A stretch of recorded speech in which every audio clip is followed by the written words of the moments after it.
Selamat datang di FDK Smart, sharing, motivasi, aspirasi, dan ruang transformasi Fakultas Dakwah dan Komunikasi. Talkshow resmi Fakultas Dakwah dan Komunikasi UIN Sunan Gunung Jati Bandung. Talkshow ini hadir sebagai ruang inspiratif untuk mengenal lebih dekat mengenai program studi yang ada di Fakultas Dakwah dan Komunikasi. Bersama saya, Devi Arianti, kali ini kita akan membahas secara menyeluruh mengenai salah satu prodi yang ada di Fakultas Dakwah dan Komunikasi, yakni Prodi Bimbingan dan Konseling Islam. Telah hadir bersama saya Bapak Ketua Prodi dan juga Sekretaris Prodi kita, Bapak Haji Dede Lukman SOSI MAG, dan juga Bapak Haji Herman SOSI MAG. Tapi sebelum kita mulai talk show-nya, mungkin kita perkenalan dulu ya. Silakan Bapak, mungkin bisa lebih dikenalkan. Assalamualaikum warahmatullahi wabarakatuh. Perkenalkan, nama saya Dede Lukman. Saya Ketua Prodi Bimbingan dan Konseling Islam di Fakultas Dakwah dan Komunikasi UIN Sunan Gunung Jati Bandung. Hatur nuhun. Iya, silakan Bapak. Oke, baik. Saya dengan Herman SOSI MAG, Sekretaris Prodi Bimbingan Konseling Islam yang hari ini amanahnya sama di Fakultas Dakwah dan Komunikasi UIN Sunan Gunung Jati Bandung. Baik, terima kasih Bapak atas kehadirannya hari ini.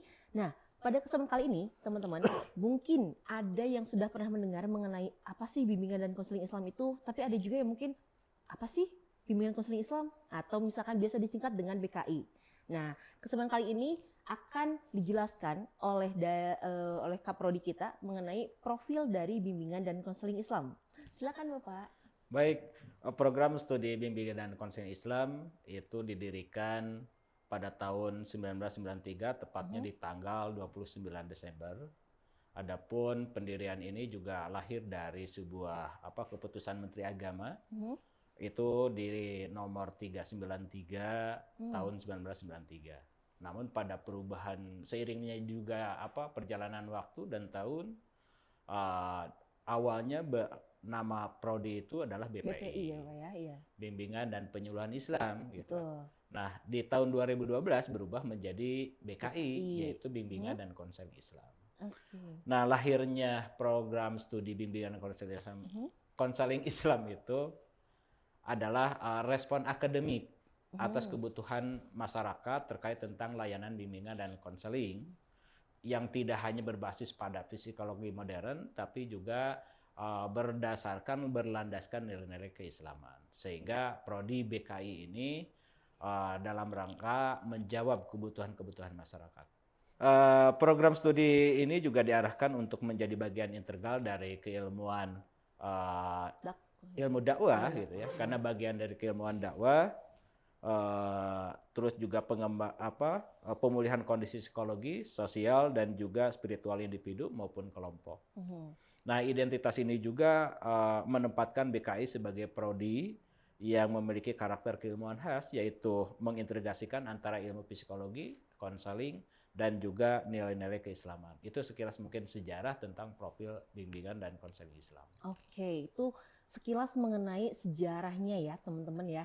Nah, mungkin tadi kita berbicara mengenai kondisi psikologis dan sebagainya ya Pak ya. Nah, saya mau nanya nih kepada Pak Sekretaris Prodi mengenai kira-kira nanti ketika sudah lulus nih Pak, dari teman-teman yang sudah berkuliah di BKI ini prospek pekerjaannya bagaimana ya Pak ya? Oke, baik. Harapan prodi ya terkait dengan lulusan yang akan berkiprah di masyarakat memang begitu ideal. Salah satunya mampu menghadirkan seorang konselor ya yang memberikan solusi terhadap problem-problem keumatan. Problem keumatan, walaupun agak spesifik berbicara keumatan itu juga berbicara individu ya, berbicara keluarga, juga berbicara personal. Yang secara keseluruhan yang saya pahami adalah berbicara tentang keumatan itu sendiri. Maka ketika berbicara keumatan, maka prospek lulusan bimbingan konseling Islam akan cerah ya, menjadi cerah karena memang sangat seiring dengan tuntutan dan tuntutan zaman kira-kira begitu. Itu mungkin. Iya, siap. Apalagi kalau misalnya kita tahu sekarang ini orang-orang sudah mulai aware dengan mental health dan lain sebagainya ya Pak ya. Betul. Sehingga bukan hal yang asing lagi ketika harus datang ke konselor, datang ke psikolog, datang ke psikiater. Jadi itu merupakan hal yang sudah diterima oleh masyarakat juga ya Pak ya. Iya, betul, Sehingga mungkin untuk prospek kedepannya insya Allah lulusan BKI ini bisa lebih luas ya Betul, lapangan betul. pekerjaannya. Lalu mengenai budaya akademiknya sendiri itu bagaimana sih Pak, budaya akademik yang ada di jurusan BKI ini? Nah, untuk budaya akademik sebetulnya kita didasarkan pada kurikulum yang sudah kita siapkan dan kita kembangkan untuk mewadahi mahasiswa terutama di prodi BKI. Jadi budaya akademik dimunculkan mulai dari buat kurikulum, diintegrasikan dan juga dikerjasamakan dengan HMPS BKI yaitu Himpunan Mahasiswa. Di situ banyak program-program yang berkaitan dengan masalah akademik, kita integrasikan dengan mereka. Bentuknya kegiatannya itu bisa bentuk seminar, workshop maupun kegiatan-kegiatan yang ada kaitannya dengan keakademikan terkait tentang prodi BKI gitu Teh. Kalau tidak salah saya pernah dengar ada pengabdian juga ya Pak ya? Nah, pengabdian juga itu adalah salah satu program unggulan kami untuk bagaimana mahasiswa bisa dan mampu mengimplementasikan keilmuannya di masyarakat secara umum, secara luas, sehingga mereka betul-betul bisa sejalan seiring dengan visi UIN yaitu rahmatan lil alamin, kebermanfaatan dan keberdampakan itu Teh. Iya. Itu mungkin kalau di perkuliahan teman-teman nanti akan belajar mengenai materi, teori dan sebagainya. Tapi nanti untuk praktisnya atau misalkan untuk prakteknya ada kegiatan-kegiatan lain di luar kelas atau di luar perkuliahan yang bisa diikuti dan juga insya Allah bermanfaat untuk mengaplikasikan keilmuan yang sudah dipelajari di kelas. Iya. Iya, baik. Saya mau nanya lagi nih kepada Pak Sekjur. Gini Pak, kalau misalkan di BKI sendiri ada anak-anak yang berprestasi nggak sih? Oh, anak-anak yang berprestasi tentu banyak ya Banyak ya sebenarnya. Pak ya. Ya mungkin tingkatnya tingkat nasional. Salah satunya tingkat nasional antara sesama jurusan BKI itu juga banyak ya. Karena memang setiap perguruan tinggi suka mengadakan lomba-lomba. Itu yang secara umum. Ada yang spesifik yang memang prestasi mereka khusus dalam keahlian bimbingan konseling. Itu pernah menjuarai, ada beberapa orang mahasiswa yang menjuarai tingkat nasional itu ya. Artinya mampu mengalahkan perguruan tinggi yang lain. Itu kan sesuatu yang luar biasa. Terutama di media konseling. Di media konseling ya. Kemarin kita itu juara nasional tuh. Oh, alhamdulillah Juara ya, Pak. nasional. Juara nasional. Ya. Bagaimana apresiasi dari pihak jurusan kepada para mahasiswa yang berprestasi ini nih, Pak? Nah, apresiasi nih, Pak. Nah, untuk apresiasi dari kami tentu secara pribadi maupun secara kelembagaan kita sangat mengapresiasi kepada mahasiswa yang betul-betul bisa menorehkan prestasi di tingkat nasional itu. Salah satu bentuk apresiasi kami yaitu dengan memberikan peluang-peluang yang itu bisa diikuti oleh mereka seperti beasiswa atau hal lain yang bisa mereka ikuti gitu. Oke, jadi buat teman-teman juga di rumah yang mungkin nanti pengen kuliah, salah satu pilihannya di BKI nih Pak. Iya. Jadi sebenarnya bukan hanya harus bayar sendiri, tapi bisa juga ada beasiswanya ya Pak. Ya, apalagi buat yang berprestasi dan juga aktif di bidang-bidang yang berkaitan dengan ke-BKI-annya. Seperti itu teman-teman. Lalu di sini kalau kita ngomongin mengenai BKI tentang konseling dan lain sebagainya, salah satu tantangan kita nih Pak kayaknya di era sekarang itu adalah orang-orang yang banyak yang curhat itu sama AI Pak. Ya, nah itu gimana nih Pak? Karena gini, menurut saya ketika seseorang itu sudah mulai nyaman dengan curhat dengan benda mati misalkan saya itu seperti itu ya Pak ya, akan seperti ketika berinteraksi dengan manusia itu jadi agak kurang atau bagaimana nih menurut Bapak, tanggapan dari Bapak? Ya, baik. Pak Hajar dulu silakan. Terkait tentang itu sebetulnya prodi BKI juga harus adaptif terhadap perkembangan teknologi, digitalisasi, apalagi hari ini hadirnya AI sebagai salah satu alternatif bagi kita sebagai manusia untuk menyelesaikan persoalan-persoalan. Nah, hari ini juga saya menyaksikan betul bagaimana mereka sudah nyaman ketika konsultasi, maka profesi kita sebagai seorang konselor mulai luntur, tapi tidak hanya mulai luntur dan juga mulai dikalahkan kan itu oleh AI.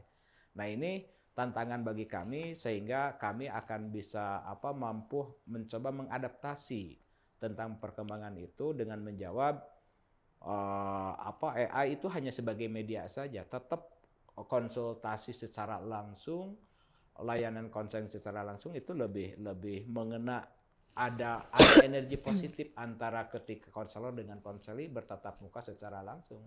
Walaupun anak-anak sekarang mungkin berkata, saya mah introvert kan gitu ya.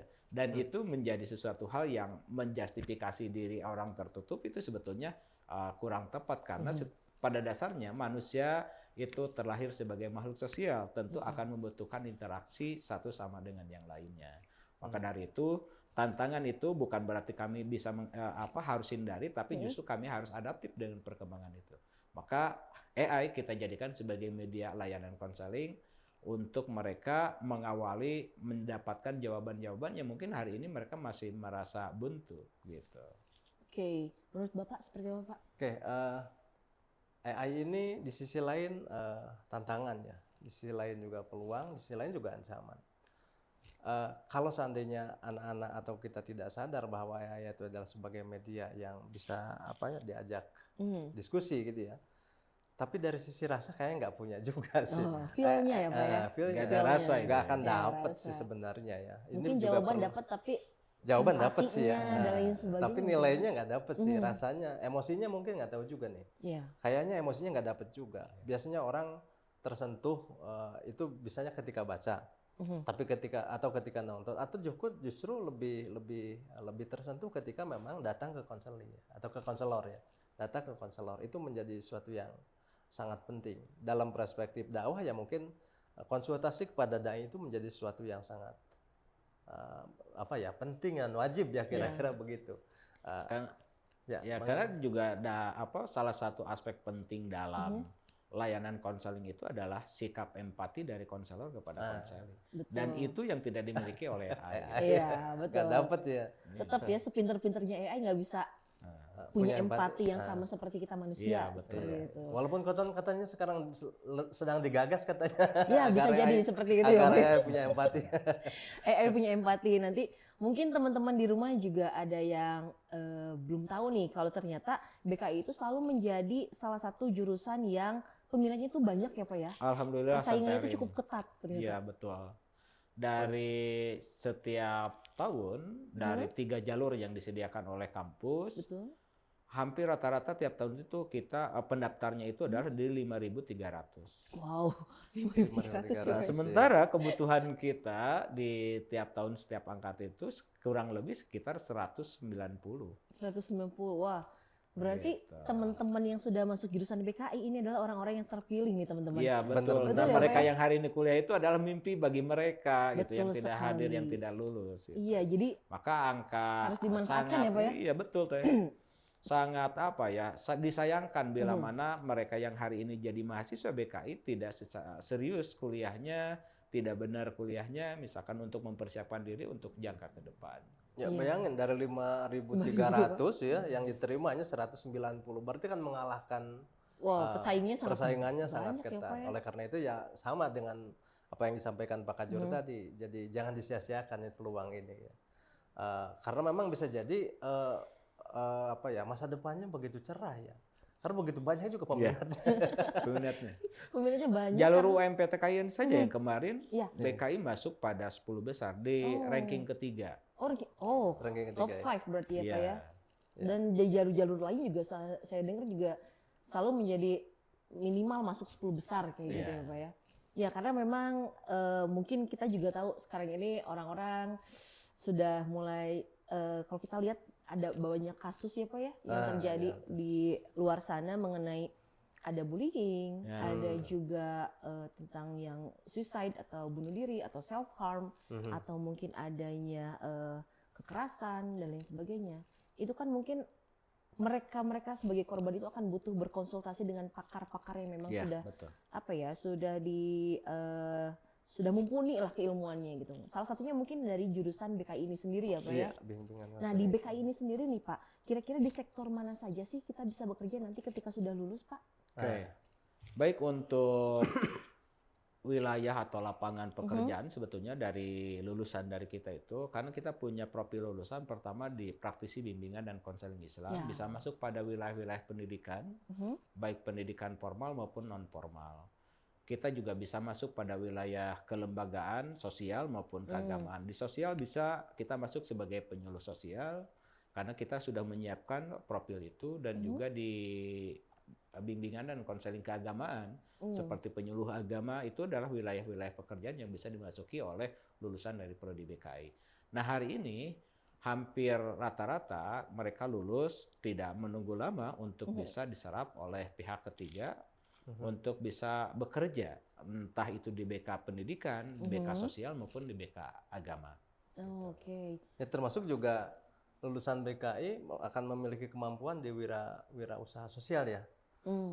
Wirausaha sosial artinya lulusan BKI itu mampu menghadirkan lapangan pekerjaan. Iya. Apalagi tadi dikatakan hari ini banyak yang butuh konsultasi, maka lulusan BKI akan hadir memberikan lapangan pekerjaan, salah satunya menjadi apa tadi konselor ya, mampu memberikan lapangan pekerjaan. Itu salah satu bentuk wirausaha sosial yang dihadirkan oleh lulusan prodi BKI. Gitu. Nah, ini mungkin ada sedikit apa ya Pak ya, informasi untuk nanti teman-teman atau adik-adik yang mau masuk jurusan ke BKI, kira-kira hal apa saja sih yang harus dimiliki calon mahasiswa BKI? Nah, sifat-sifat seperti apa sih, atau misalkan bayangannya kayak gimana sih untuk nanti kuliah di BKI? Apakah nanti konseling terus gitu ya kuliahnya atau gimana gitu kan? Nanti mungkin ada sedikit gambaran dari Bapak untuk menjelaskan mengenai perkuliahannya itu seperti apa? Nah, untuk perkuliahan di BKI sebetulnya bagi mereka yang sudah lulus di prodi BKI melalui beberapa jalur itu, tinggal dipersiapkan saja diri. Satu, pertama mungkin berkaitan dengan apa kesiapan diri ataupun kesiapan mental. Iya. Karena nanti mahasiswa itu disiapkan menjadi seorang konselor muslim, maka harus memiliki jiwa mentalnya yang sehat gitu ya. Terus juga yang berkaitan dengan kepribadian muslimnya, terus harus memiliki kepedulian, karena itu juga modal kepribadian yang baik gitu ya. Terus juga sikap atau empati yang sangat tinggi yang harus dimiliki. Adapun nanti perkuliahannya seperti apa dan bagaimana, tentu kita akan disesuaikan dengan kurikulum yang ada di prodi BKI. Ada mata kuliah umum, ada mata kuliah dasar, dan juga ada mata kuliah utama atau kompetensi utama yang itu disiapkan untuk menjadi seorang konselor muslim. Oke. Menurut Bapak bagaimana Pak? Apa yang disampaikan oleh Pak Kajur tadi, tugas saya nih sebagai sekjur salah satunya adalah mengawal administrasi ya. Agar anak-anak yang kuliah di bimbingan konseling Islam di kemudian hari secara administrasi terjaga ya. Mungkin prestasinya juga terjaga, terus administrasinya terjaga, terus juga keabsahan data di PDDikti juga aman dan lain sebagainya. Itu menjadi bagian yang sangat penting karena menjadi menjadi kata kunci ya, kalau sekarang menjadi sesuatu yang wajib ya. Ketika seseorang kuliah harus tercatat di PDDikti. Ya, ini menjadi sesuatu yang sangat penting. Anak-anak BKI insya Allah aman ya dalam perspektif administrasi. Insya Allah terdaftar dimanapun, jadi legal ya. Legal ya Pak ya. Jadi bukan kuliah yang bodong gitu ya Pak. Insya Allah sudah aman semuanya ya. Situ. Karena memang yang pastinya di dalam perkuliahan itu bukan hanya jurusannya saja yang memfasilitasi, tapi pasti ada faktor-faktor lain, aspek-aspek lain memang harus diperhatikan. Mungkin, karena gini juga, karena bisa jadi ada orang yang memiliki kapasitas yang luar biasa, tapi ketika melamar pekerjaan ke suatu perusahaan, lalu dicek PDDIK-nya tidak hadir, atau tidak ada ya tidak aman juga. Oleh karena itu saya sebagai sekretaris memiliki peran untuk menjaga anak-anak mahasiswa BKI di PDDIK. Salah satunya adalah menjadi salah satu data yang perlu kita jaga bersama. Oke, jadi masalah administrasi nih kita percayakan kepada Bapak Sekretaris Prodi. Insya Allah aman ya Pak ya. Aman, insya Allah. Karena memang itu juga salah satu tugas yang diemban oleh pihak jurusan, bahwasanya lulusannya itu pastinya sudah terdaftar gitu ya Pak ya. Bukan yang terkendala masalah administrasi dan lain sebagainya. Kalau memang dia lulus beneran gitu ya Pak ya. Nah itu di notes mungkin ya. Kalau memang lulus beneran kayak gitu. Nah untuk dari pihak Prodi sendiri nih Pak, apa yang Bapak mungkin ada visi misi kedepannya lagi mengenai mahasiswa-mahasiswa di PKI ini sendiri, kedepannya harapannya itu seperti apa Pak? Nah harapan kedepannya sebetulnya kita ingin bagaimana nanti mahasiswa BKI setelah mereka lulus itu betul-betul terserap di dunia pekerjaan yang sesuai dengan profil lulusan kita. Nah kita di Prodi mencoba mengawal mereka untuk bisa sesuai dengan profil itu. Jadi profil itu kita siapkan untuk mereka nanti ketika sudah masuk pada dunia pekerjaan betul-betul sesuai dengan harapan-harapan itu. Gitu.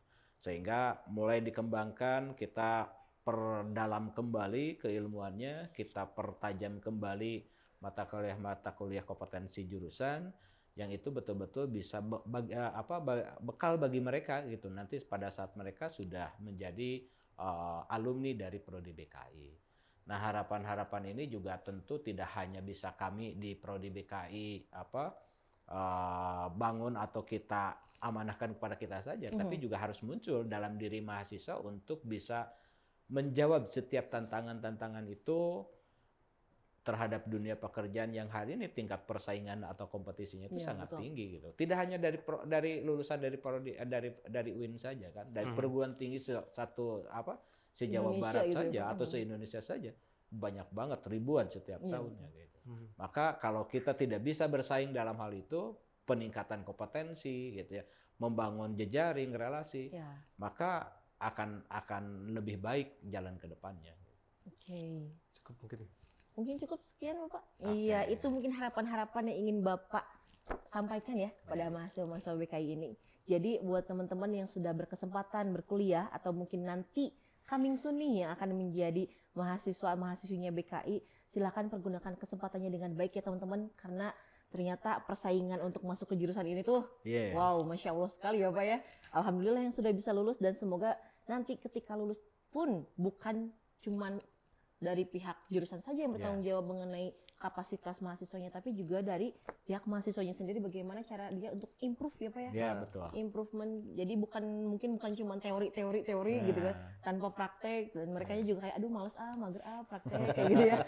Gak susah juga kalau kayak gitu ya Pak ya. Iya, karena harus ada kemauan mungkin ya. Betul, harus ada kemauan dari mahasiswanya. Apalagi kita punya jargon teh Oh, di apa BKI jargonnya ini Pak? Kita punya jargon di BKI itu BKI ngahiji, BKI kahiji, BKI hiji. Wah, berarti yang pasti hiji gitu ya Pak? Hiji. Kalau orang-orang luar Bandung nih yang nggak tahu atau yang bukan orang Sunda gitu ya, yang nggak tahu hiji itu apa sih? Hiji itu artinya satu teman-teman ya. Jadi mungkin bisa kita uji cobakan ya ini untuk jargon BKI ini. Gimana jargonnya Pak?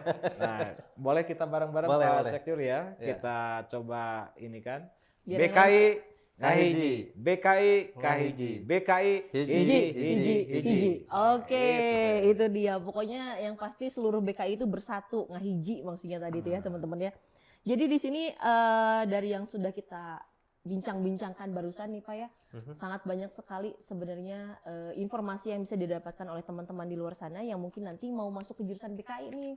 Jadi nanti jangan ragu kalau emang kamu tipikal orang yang aduh saya pengen nolong orang lain. Nah itu apalagi yang kayak gitu ya Pak ya. Iya, yang, betul.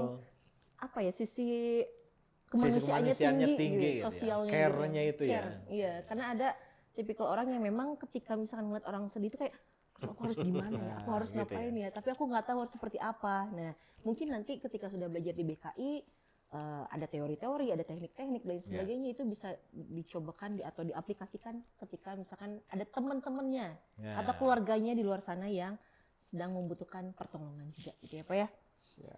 Bagi Bapak sendiri ini sering nggak Pak ada konseling mahasiswa dan lain sebagainya gitu Pak? Ya sampai hari ini masih ada. Masih ada ya Pak? Bukan masih ada, emang banyak mereka yang datang, entah itu ketika mereka jadi mahasiswa, bahkan ketika mereka hari ini sudah jadi alumni juga masih ada yang datang untuk konsultasi.